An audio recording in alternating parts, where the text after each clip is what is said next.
Welcome back to the News Media. Now, ladies and gentlemen, we all understand that politics is all about numbers, whereby right now, during this political season in this country of Kenya, President William Samoei Ruto is seriously looking for a running mate that can help him get numbers.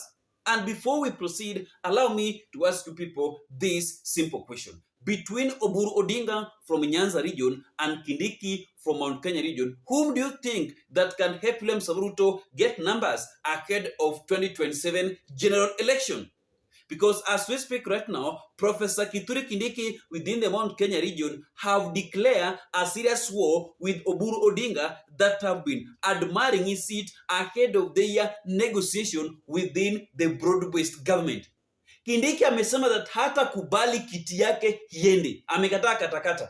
And before I play for you that video, please ensure that you like the video. When you like the video, you automatically show us your support on what I'm doing on this platform. Thank you so much for that support of the like and also subscription. Can we listen to Kindiki defending his seat ahead of the negotiation with ODM within the broad-based government? Lakini Deputy Rais, unafukuzwa na Kenya ukiwa wapi? It's not possible. Wezekani, it's not possible.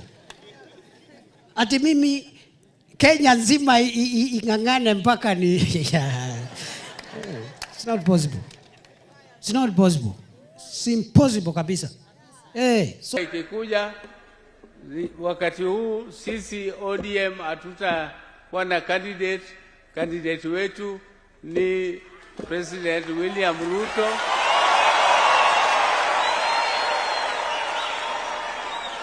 But all the other positions are negotiable. Particularly number 2. Don't you think I deserve to be number 2? Because that is what our concern. Can I not be number 2? Mimi nimetosha. So that is what is happening right now.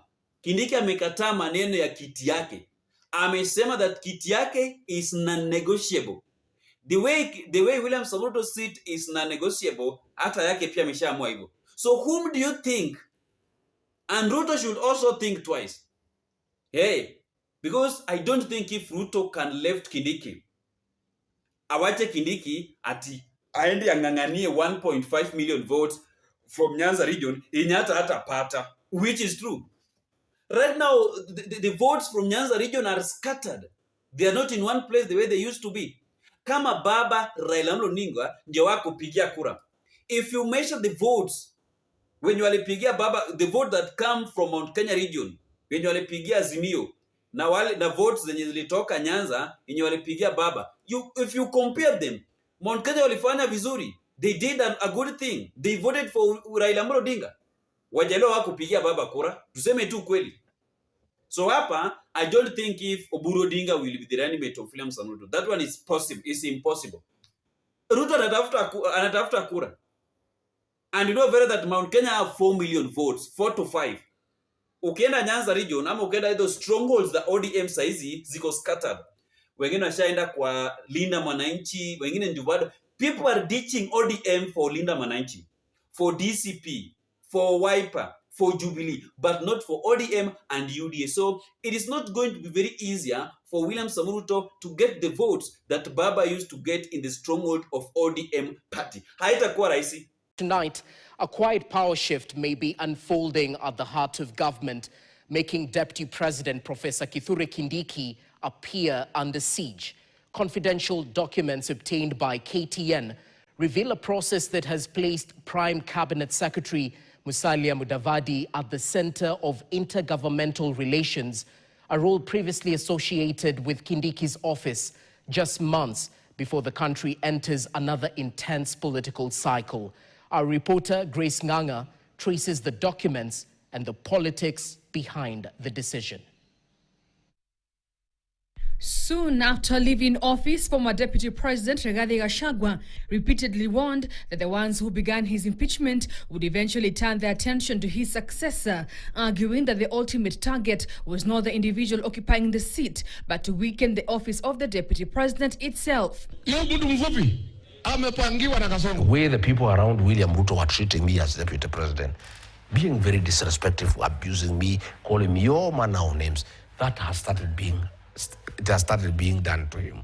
Now, fresh development have breathed new life into that assertion, reigniting debate over whether Gachagua's warnings were a prediction or a glimpse into a broader political strategy. Confidential government documents obtained by KTN trace a months-long paper trail involving the office of the Attorney General, the office of the Prime Cabinet Secretary, the Senate and the Presidency, culminating in President William Ruto designating Prime Cabinet Secretary Musalia Mudavadi to administer the Intergovernmental Relations Act. The argument being advanced is simple. Kithure Kindiki has too many responsibilities, so much so that proposals have now emerged to remove him as chair of the Intergovernmental Budget and Economic Council, IBEC, one of the country's most powerful intergovernmental bodies responsible for coordinating fiscal relations between the national and county governments.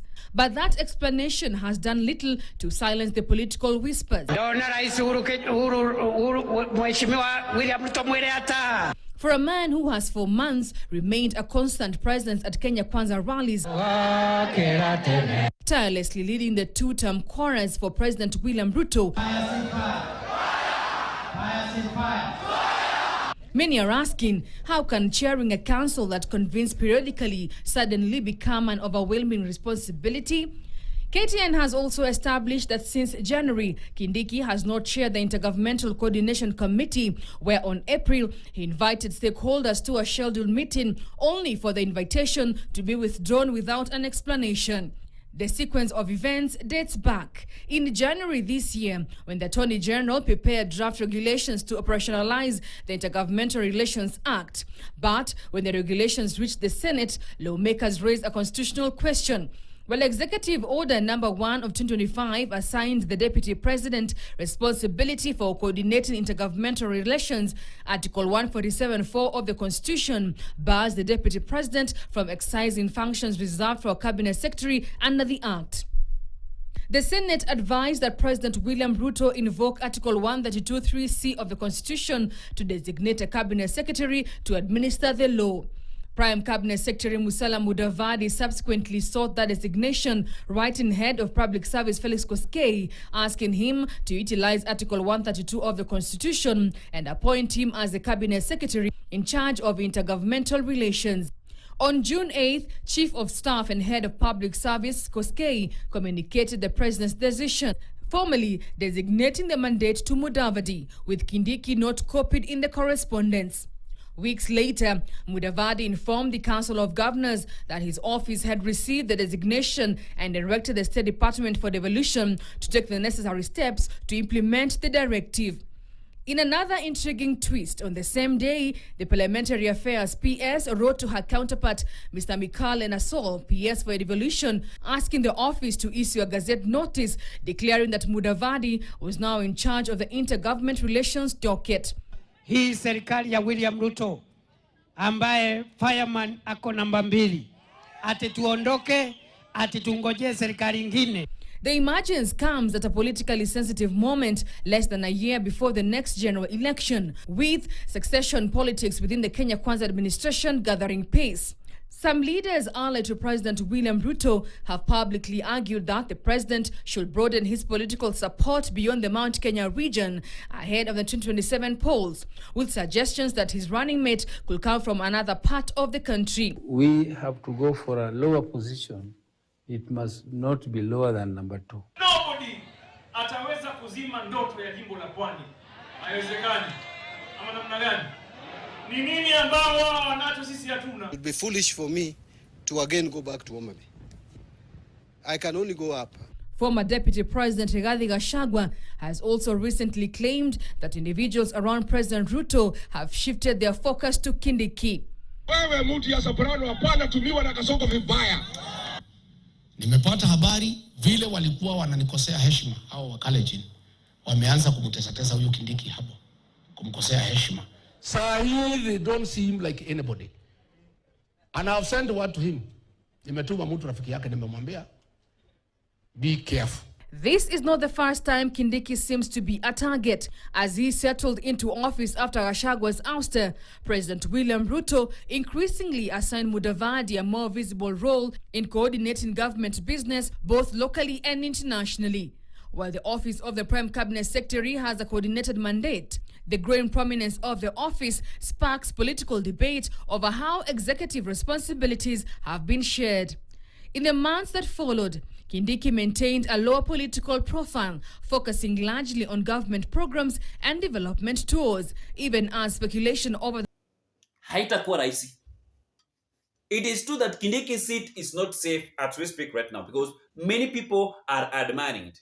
And Ruto is seriously planning to have a stronger coalition that is going to face the united opposition side leaders that are also busy preparing themselves to make sure that William Ruto is going to be a one-term president. So it is upon William Ruto to choose a serious running mate. A running mate that can help him campaign across the 47 counties in Kenya. Ama tuseme tu across, ama that can help him campaign even for 40 counties, ama 30. Between Oburu and Kindiki, whom do you think that can roam across the country of Kenya campaigning without being sick? Between Oburu and Kindiki. Oburu is so weak. Now, watu wa ODM pia wajue that Oburu akikuwa running mate, akipewa akuwe running mate ya William Ruto, ile kiti ya Opiyo Wandayi na John Mbadi itaenda. And also, you need to understand that right now, John Mbadi can only occupy these public offices. Maybe governor, is either governor, ama president, ama kuwe deputy president. Haizi kuwa MP, does not make sense. Haizi kuwa MP, ama MCA, ama senator, it does not make sense. Kiti yenye ameshaenda sasa is either governor of a county, ama akuwe deputy president, ama president. So the negotiation will not be much easier. You heard what happened during the UDA kickstart negotiation, during the broad-based government kickstart negotiation in Nakuru. Naona Kenya ilifanyika. Watu wa UDA walikataa hiyo maneno. UDA MPs within the Mount Kenya region, in fact all the leaders from the government of Ruto when wanatoka Mount Kenya region, they can't allow Kindiki seat to be negotiated. Hawatakubali. Not even within the Mount Kenya region. Hawawezi kubali. They can't allow that one to happen. So, the negotiation haitakuwa rahisi. It is not going to be very easier for UDA leaders to allow Kindiki to be betrayed. Hata Kindiki mwenyewe ashasema that hakuna maneno ati atatolewa kwa kiti. Hiyo haiwezekani. So that is what I prepared for you on this particular video. Remember to subscribe, comment, share, like the video. Then don't forget to turn on notification bell for more updates daily. Asanteni sana na Mungu azidi kuwabariki. So you can give me your thoughts in the comment section below concerning today's serious political war that have kicked off within the broad-based government ahead of the year negotiation. Tukutane kwa video itakayofuata, wapenzi watazamaji wa Daniz Media. Subscribe, comment, like and share the video. So that is what is happening. Oburu cannot be running mate of William Ruto. But Raila angekuwa, hiyo ingeeleweka. Raila angekuwa running mate, hiyo naye tungepiga tick. Oburu cannot even manage to tour 4 counties without going to India. Akijaribu aende 10, Oburu ataenda India. Na ile pressure ya siasa mara nini wacha huyu. In fact, Oburu should just retire from Kenyan politics, aende huko Bondo ili kazi yake ikuwe ya consultation, advice, but sio kila time Oburu Odinga ako Mombasa, ako Kisumu, ako Kakamega, ako Western Region, ako Nyanza, ako Ukambani, ako Mount Kenya. No, Oburu mtadaka kuwa huyu mtu na siasa. Baba alishakufa. Mlikuwa mnasema ati Raila alikuanga mzee. So between Raila and Oburu, who is older? Who is old? Tuseme tu kweli. Tuache kudanganyana. Let us now speak the truth, ladies and gentlemen. Tukutane kwa video itakayofuata, wapenzi watazamaji wa Daniz Media. Remember to subscribe and like the video. Bye bye.